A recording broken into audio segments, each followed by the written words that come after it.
साकम सिप्रीणाम सोमपाह सोमपावनाम सखे वज्रिन सखी नाम।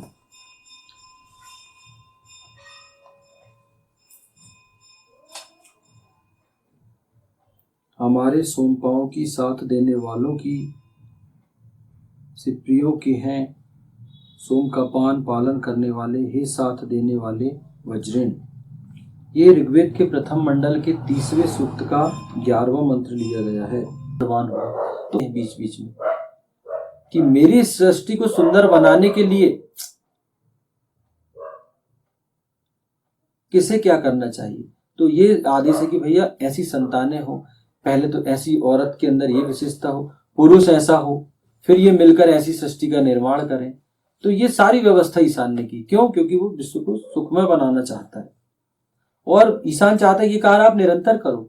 विश्व को सुखमय बनाना मतलब खुद भी सुखी रहो और दूसरों को भी सुख प्रदान करो। सुख पर डाका डाल के मत बैठो कि ये मेरा है, ये मेरा ही है, इस पर मेरा ही अधिकार। नहीं, सृष्टि पे सबका अधिकार है। तो जो इन विशेषताओं से समन्वित होगा जो व्यक्ति, वो सारे विश्व को श्रेष्ठ बनाएगा, सारे विश्व को सुखमय बनाने का काम करेगा।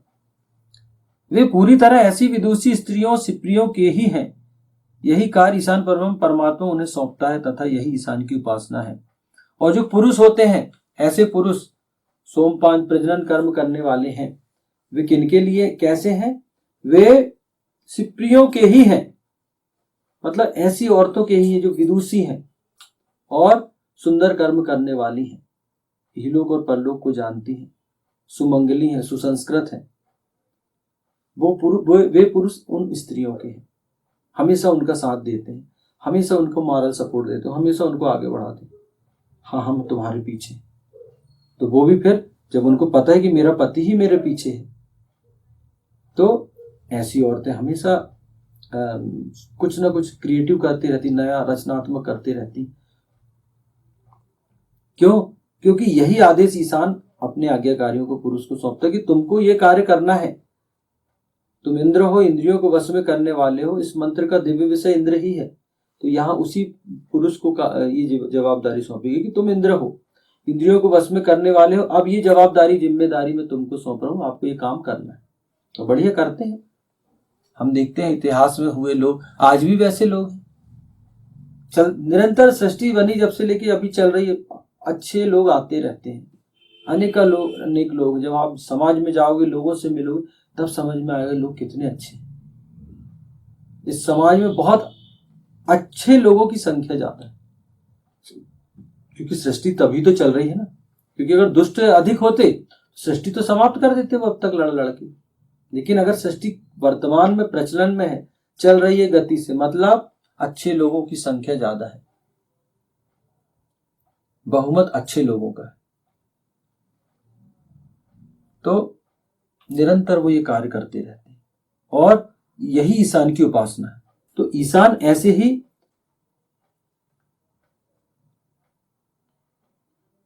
और यही ईशान की उपासना है। ईशान ऐसे व्यक्ति को ही यह कार्य सौंपता है जो इंद्र होता है। और ईशान कहता है कि यही मेरी उपासना है। यहाँ एक तात्पर्य और ये भी लिया जा सकता है कि समाज के ऐसे पुरुष भी हैं, जैसे कोई स्त्री विदुषी है और इन विशेषताओं से ली हुई है और उसका विवाह हो चुका है, तो समाज के जो और ऐसे जो लोग हैं वो भी इनका साथ दें, उनका बाकायदा सम्मान करते हुए ही उनका साथ देना है उन स्त्रियों का।